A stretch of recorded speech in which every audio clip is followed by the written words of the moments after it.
నమస్తే స్టూడెంట్స్. ఈరోజు June 16th రోజు ఉన్న కరెంట్ అఫైర్స్ చూద్దాం ఒకసారి. విన్నారా? ఈరోజు తక్కువగా ఉన్నట్టుంది. విన్నారా? June 16th current affairs. విన్నారా? ఏముంటుందంటే మొట్టమొదట ఈ జగనన్నకు చెప్పుదాము అనే కార్యక్రమం అనేది మనకు ఆల్రెడీ నడుస్తుంది. జగనన్నకు చెబుదాం అనే కార్యక్రమం ఆల్రెడీ నడుస్తుంది. దీనికి అనుబంధంగా జగనన్న సురక్ష కార్యక్రమము ఇటీవల ప్రారంభిస్తున్నారు. జగనన్న సురక్ష కార్యక్రమాన్ని ఇటీవల ప్రారంభిస్తున్నారు. ఇది ఎప్పటి నుంచి ఎప్పటి వరకు జరుగుతుంది అంటే జూన్ 23rd నుంచి జూలై 23rd వరకు 1 month నడుస్తుంది. జూన్ 23rd నుంచి జూలై 23rd వరకు 1 month వరకు నడుస్తుంది చెప్తాము. దీన్ని ఏం చేస్తారయ్యా అంటే గ్రామ వార్డు సచివాలయ ప్రోగ్రాంలు అంటే గ్రామ వార్డు సచివాలయాల సిబ్బంది మరి ప్రజాప్రతినిధులు వాలంటీర్లు సిబ్బంది ప్రజాప్రతినిధులు వాలంటీర్లు అందరూ కలిసి ఆ యొక్క గ్రామ పంచాయతీలో ఉన్నటువంటి ఇంటింటికి వెళ్ళి వాళ్ళ సమస్యలు తెలుసుకొని ఆ సమస్యలు పరిష్కారం చెప్తారు. వీలైతే ఆ సమస్య పరిష్కారాలు అక్కడనే తీరుస్తారని చెప్తాము. అందులో భాగంగానే జగనన్న సురక్ష అనే కార్యక్రమాన్ని జూన్ 23rd నుంచి జూలై 23rd వరకు జరుపుతున్నారని చెప్తాం. ఎక్కడ ఇది? ఆంధ్రప్రదేశ్లో అని చెప్తాం. ఇంక తర్వాత వచ్చేసి ఇక్కడ అమెరికా నుంచి మనం ఏం కొనుగోలు చేస్తున్నామంటే అమెరికా నుంచి అత్యాధునిక MQ-9B డ్రోన్లను కొంటున్నాం. మనం ఏం కొంటున్నాము? అమెరికా నుంచి అత్యాధునిక వెరీ మోడర్నైజ్డ్ టెక్నాలజీతో ఉన్నటువంటి MQ-9B అనే డ్రోన్లను మనము తీసుకుంటున్నాము. ఏమని? Defence ministry approves MQ-9B the drones ఎక్కడి నుంచి? అమెరికా నుంచి తీసుకుంటున్నాము. దీని ఖర్చు ఎంత అంటే $300 కోట్ల అని చెప్తాము. అయితే ఇండియన్ గవర్నమెంట్ ఏం ఆలోచిస్తుందంటే 30 MQ-9B డ్రోన్లను కూడా కొనాలని చెప్పేసి వచ్చిస్తుంది. ఇదో MQ-9B డ్రోన్స్. ఇంకా ఏం కొనాలని చూస్తున్నా అమెరికా నుంచి అయితే 30 MQ-9B అనే డ్రోన్లు కొనాలని చెప్పేసి భారతదేశం యోచిస్తుంది. కాబట్టి ఏం చెప్పిందంటే రక్షణ శాఖ మంత్రి రాజ్నాథ్ సింగ్ నేతృత్వంలో ఈ ఒప్పందం జరిగింది.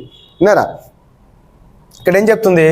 రక్షణ కొనుగోలు మండలికి సంబంధించి దీనికి ఆమోదం తెలిపిందని పేర్కొంది. అందులో భాగంగానే దేశ ప్రధాని వచ్చేవారం అమెరికా పర్యటన వెళ్ళనున్నారు కాబట్టి అక్కడ శ్వేతసౌధంలో జో బైడెన్తో సమావేశం కానున్నారు. కాబట్టి ఇండియా ఏం చేస్తుందంటే MQ-9B డ్రోన్లను అమెరికా నుంచి కొనుగోలుకు ఒప్పందం కుదిరింది. ఇక తర్వాత వచ్చేసి పోలియో నిర్మూలనకు 2 సరికొత్త టీకాలు కనుగొనబడ్డవి. ఎక్కడ? అమెరికాలోని కాలిఫోర్నియా యూనివర్సిటీలో ఉన్నటువంటి సైంటిస్టులు 2 వ్యాక్సిన్లు కనుగొన్నారు. అదేందయ్య అంటే నావల్ ఓరల్ పోలియో వ్యాక్సిన్లు అని చెప్తాము. నావల్ ఓరల్ పోలియో వ్యాక్సిన్లు అవి ఏం పిలుస్తామంటే NOPV1 NOPV3 అని చెప్పేసి 2 రకాల వ్యాక్సిన్లు కనుగొన్నారని చెప్తాం ఇక్కడ. అలాంటి పరిస్థితుల్లో తాజాగా అభివృద్ధి చేసిన NOPV1 NVOP3 ఈ 2 వ్యాక్సిన్లను అమెరికా శాస్త్రవేత్తలు వీళ్ళు ఓరల్ పోలియో వ్యాక్సిన్ అని చెప్పేసి వీళ్ళు కనుగొన్నారు. ఎవరు కనుక్కున్నారు? అమెరికాలో కాలిఫోర్నియా యూనివర్సిటీ సైంటిస్టులు కనుక్కున్నారు. దేనికి? పోలియో నిర్మూలనకు అని చెప్తాము. తర్వాత ఇంకేం చెప్తుందంటే మొక్కల నుంచి మెరుగైన ఇన్సులిన్ అంటే ఏం చెప్తాం? ఇప్పుడు షుగర్ వ్యాధి వచ్చింది అనుకోండి, అప్పుడు ఇన్సులిన్ వాడుతుంటారు. అది ఏం చేస్తారు? మనకు ఇంజెక్షన్ ద్వారా ఇంజెక్ట్ చేసుకుంటారు. అలా కాకుండా ఏం చెప్తున్నారంటే మొక్కల ద్వారానే ఇన్సులిన్ ఉత్పత్తి చేసుకుని దాని నోటి ద్వారా తీసుకోవచ్చు అని చెప్పేసి కనుగొన్నారు. సహజ సిద్ధ ఇన్సులిన్ న్యాచురల్ తరహాలోనే ఏం చేస్తుందంటే ఈ యొక్క ఇన్సులిన్ ఏం చేస్తుందంటే బ్లడ్లో షుగర్ను నియంత్రించేందుకు వాడతారు. బ్లడ్లో షుగర్ను నియంత్రించేందుకు ఈ యొక్క ఇన్సులిన్ వాడతారు. అయితే వీళ్ళు ఏమంటున్నారంటే సమర్థవంతంగా నియంత్రణ కోసము నోటి ద్వారా వీటిని తీసుకోవచ్చు అని చెప్పేసి పేర్కొంటున్నారు. నోటి ద్వారా ఈ ఇన్సులిన్ తీసుకోవచ్చు, మనం ఇంజెక్షన్ తీసుకోవాల్సిన అవసరము లేదని చెప్తుంది. అయితే ఏ మొక్క నుంచి వస్తుంది ఆ ఇన్సులిన్ తయారు చేస్తున్నారంటే లెట్యూస్ అనే ఆకుకూర ద్వారా ఈ యొక్క ఇన్సులిన్ తయారు చేస్తారు. ఏదది? లెట్యూస్ అనే ఆకుకూర ద్వారా ఆకుకూరను మొక్క ద్వారా ఏం చేస్తారంటే ఈ యొక్క ఇన్సులిన్ తయారు చేస్తారని చెప్తాం ఇక్కడ. కాబట్టి దీన్ని ఏం చేస్తున్నారంటే అమెరికా శాస్త్రవేత్తలు దీన్ని అభివృద్ధి చేశారు. దీన్ని నోటి ద్వారా తీసుకోవచ్చు, నో ఇంజెక్షన్ అని చెప్పేసి పేర్కొంటాం ఇక్కడ. ఓకే. తర్వాత ఐరాసలో అమరుల స్మారక కుడ్యం. విన్నారా? 2015లో భారత ప్రధానమంత్రి యుఎన్ఓలో ఒక ప్రతిపాదన చేసినాడు. ఎందుకంటే అమరవీరుల కోసము న్యూయార్క్లోని మెమోరియల్ వాల్లో ఒక మెమోరియల్ వాల్ని ఏర్పాటు చేయాలి, అమర కుడ్యాన్ని ఏర్పాటు చేయాలి, స్మారక కుడ్యాన్ని ఏర్పాటు చేయాలని చెప్పేసి భారత ప్రధానమంత్రి 2016 ప్రతిపాదన చేసినారు. దానికి యుఎన్ఓలో 190 దేశాలు దానికి ఆమోదం తెలిపినాయని చెప్తాం. అంటే యుఎన్ఓలో శాంతి పరిరక్షణ మిషన్లో భాగంగా ప్రాణత్యాగం చేసినటువంటి శాంతి పరిరక్షకులు ఎవరైతే ఉన్నారో వాళ్ళ జ్ఞాపకార్థకంగా న్యూయార్క్లో యుఎన్ఓ కార్యాలయంలో ఈ యొక్క స్మారక కుడ్యాన్ని ఏర్పాటు చేయాలని చెప్పేసి 2015లో భారత ప్రధానమంత్రి ప్రతిపాదిస్తే ఇప్పుడు ఏం చేస్తున్నారంటే 190 దేశాలు దీనికి ఆమోదం తెలిపాయి. కాబట్టి న్యూయార్క్లోని మెమోరియల్ వాల్ దగ్గర ఈ యొక్క స్మారక కుడ్యాన్ని ఏర్పాటు చేస్తారు. విన్నారా? ఈ యొక్క హాల్ దగ్గర ఏం చేస్తారంటే ఈ యొక్క స్మారక కుడ్యాన్ని ఏర్పాటు చేస్తారు. అయితే ఈ యొక్క యుఎన్ఓలోని శాంతి దళంలో భారతీయ పోలీసులు కానీ జవాన్లు కానీ 6,000కు పైగా ఎక్కువగా పనిచేస్తున్నారు. అయితే ఇటీవల ఏం చేసినారంటే వాళ్ళ విధుల్లో వాళ్ళు ఏం చేసినారు, 177 మంది చనిపోయినారని చెప్పేసి పేర్కొంటాం. 177 మంది చనిపోయారని చెప్పేసి పేర్కొంటాం. ఓకే, ఇక తర్వాత Asia cup, cricket Asia cup అని చెప్తాం. ఇటీవల మనకు జరుగుతుంది. ఎప్పుడు జరుగుతుంది? ఆగస్టు 31 నుంచి సెప్టెంబర్ 17 వరకు ఏషియా కప్ నడుస్తుంది. దీని మధ్య అనేక రకాలుగా అనిశ్చితి ఏర్పడి మధ్య కాలంలో.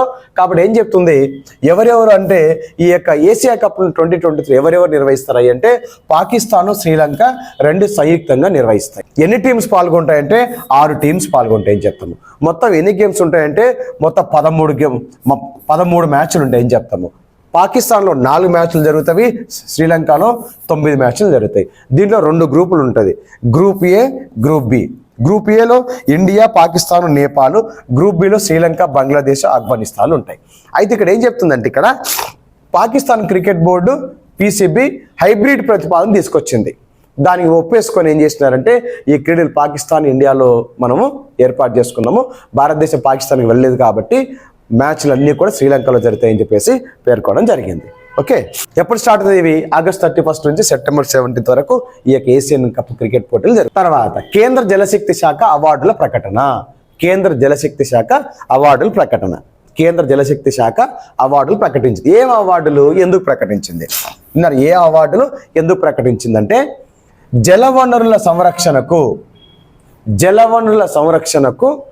కృషి చేస్తున్నటువంటి సంస్థలకు, జలవనరుల సంరక్షణకు కృషి చేస్తున్నటువంటి సంస్థలకు, వ్యక్తులకు కేంద్ర జలశక్తి శాఖ ఇటీవల అవార్డులు ప్రకటించింది. విన్నారా? మొత్తం ఎంతమందికి అయ్యా అంటే 41 మందికి అవార్డులు ఇవ్వబోతున్నారు అని చెప్తాను. ఇక్కడ ఇది అనేక రంగాల్లో ఇస్తారు. విన్నారా? విద్యా సంస్థలు కానీ, పరిశ్రమలకు కానివ్వండి, విన్నారా, రాష్ట్రాల వారిగా, జిల్లాల వారిగా, గ్రామ పంచాయతీ వారిగా ఇస్తారు. కాబట్టి ఈ ఉత్తమ రాష్ట్ర విభాగాలు చూస్తే మధ్యప్రదేశ్ మొదటి ప్లేస్లో ఉంది, ఒడిస్సా 2వ ప్లేస్లో ఉంది, మరియు 3rd ప్లేస్లో ఆంధ్రప్రదేశ్, బీహార్ సంయుక్తంగా తీసుకున్నవి ఏం చెప్తాం. ఆంధ్రప్రదేశ్, బీహార్ సంయుక్తంగా దీన్ని పంచుకుంటారు 3rd ప్లేస్ను. విన్నారా? అయితే ఉత్తమ జిల్లా విభాగంలో చూస్తే ఆదిలాబాద్ జిల్లా తెలంగాణలో ఉందని చెప్తాము. అదే ఉత్తమ గ్రామ పంచాయతీ తీసుకుంటే జగన్నాథపురము తెలంగాణలో, భద్రాద్రి కొత్తగూడెంలో ఉందని చెప్తాము. తర్వాత ఉత్తమ విద్యా సంస్థల విభాగంలో చూసుకుంటే హైదరాబాద్లోని మౌలానా ఆజాద్ నేషనల్ ఉర్దూకు దానికి వచ్చిందని చెప్తాము. తర్వాత ఉత్తమ పరిశ్రమల విభాగంలో చూసుకుంటే తిరుపతిలో ఉన్నటువంటి continental coffee product India limited ఒకటి వచ్చింది. ప్లస్ తమిళనాడు కాంచీపురంలో ఉన్నటువంటి అపోలో ప్లస్ టైర్స్, ఈ రెండింటికి సంయుక్తంగా ఈ యొక్క ఉత్తమ పరిశ్రమ విభాగంలో ఈ యొక్క జలశక్తి అవార్డు ప్రకటించడం జరిగిందని చెప్తాం. ఇక్కడ విన్నారా? ఇది వెరీ వెరీ ఇంపార్టెంట్. ఎవరిచ్చినారు? ఇది కేంద్ర జలశక్తి శాఖ ఈ అవార్డును ప్రకటించింది. మరి ఈ అవార్డు ఎవరు తీసుకుంటున్నారంటే రేపు శనివారం, విన్నారా, వచ్చే నెల 4వ తేదీన శనివారంన ఏం చేస్తున్నారు, భారత ఉపరాష్ట్రపతి చేత ఈ అవార్డులు అందుకోబోతున్నారు. ఇంకేందంటే ఇక్కడ కర్ణాటక ప్రభుత్వము ఏం చెప్తుంది, కర్ణాటక ప్రభుత్వము ప్రతి స్కూల్లో కానీ కాలేజీలో కానీ తప్పకుండా ప్రియాంబుల్ అంటే రాజ్యాంగ పీఠకి తప్పకుండా చదవాల్సిందే. Each and every schools and colleges and universities has to recite or తప్పకుండా చదవాలని చెప్పేసి దేన్ని, రాజ్యాంగ పీఠికను, ప్రియాంబుల్ ఆఫ్ కాన్స్టిట్యూషన్ ఆఫ్ ఇండియాలో ప్రియాంబుల్ ఉంటుంది కదా, దాన్ని తప్పకుండా చదవాలని చెప్పేసి ఉత్తర్వులు జారీ చేసింది. విన్నారా? Preamble of the constitution of India. ఎవరండి? కర్ణాటక గవర్నమెంట్. ఎవరు? కర్ణాటక గవర్నమెంట్. విన్నారా? ఏం చేసింది, ప్రియాంబుల్ ఆఫ్ ఇండియాను ఖచ్చితంగా చదవాలని చెప్పేసి స్కూల్లో కానీ కాలేజీలో ఖచ్చితంగా చదవాలా అని ఉత్తర్వులు జారీ చేసింది. ఇంకేం చెప్తుంది, ఎవ్రీ గవర్నమెంట్ ఆఫీస్లో విన్నారా, ఎవ్రీ గవర్నమెంట్ ఆఫీస్లో ఏం చేయాలంటే కంపల్సరీ ఈ యొక్క ప్రియాంబుల్ యొక్క ఫోటో ఉండేటట్టు చూడాలి. అంటే ప్రతి గవర్నమెంట్ ఆఫీస్లో రాజ్యాంగ పీఠిక ఫోటో ఉండేటట్టు చర్యలు చేపట్టనుంది. ఏ రాష్ట్రము, మన పక్కన ఉన్నటువంటి కర్ణాటక రాష్ట్రం. ఓకే, తర్వాత రాజపర్బ ఆఫ్ ఒడిస్సా అనేది అక్కడ ఒక ఫెస్టివల్ అనమాట. దీన్ని ఏమంటారంటే స్వింగ్ ఫెస్టివల్ అని పిలుస్తాము.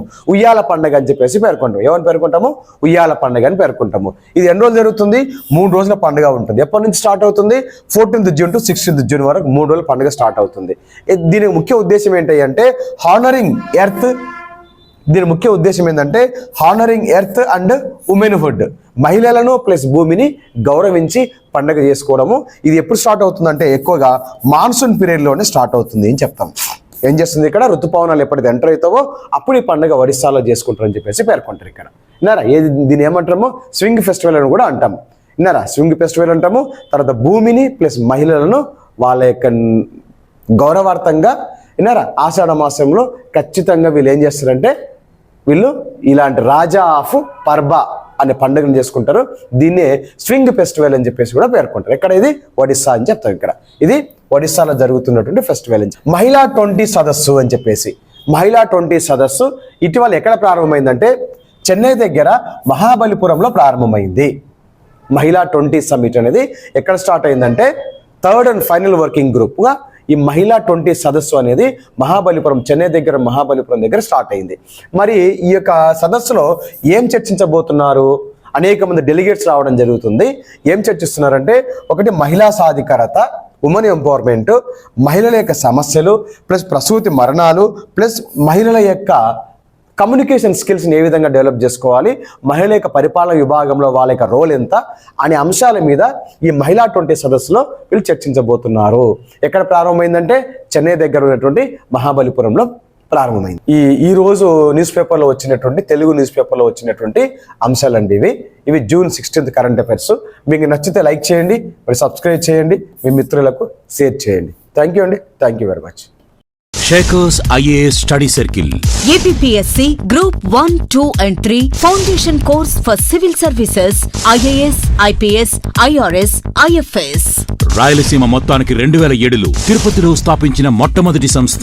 ఏ నోటిఫికేషన్ వచ్చినా ర్యాంక్ షేకర్ సొంతం. గ్రూప్ 2లో స్టేట్ 3rd ర్యాంక్, గ్రూప్ 3లో స్టేట్ 5th ర్యాంక్, గ్రామ సచివాలయాల్లో 1st ర్యాంక్, అత్యధిక ఉద్యోగాలు సాధించిన ఏకైక సంస్థ SHEKER study circle near NTR circle, Tirupati.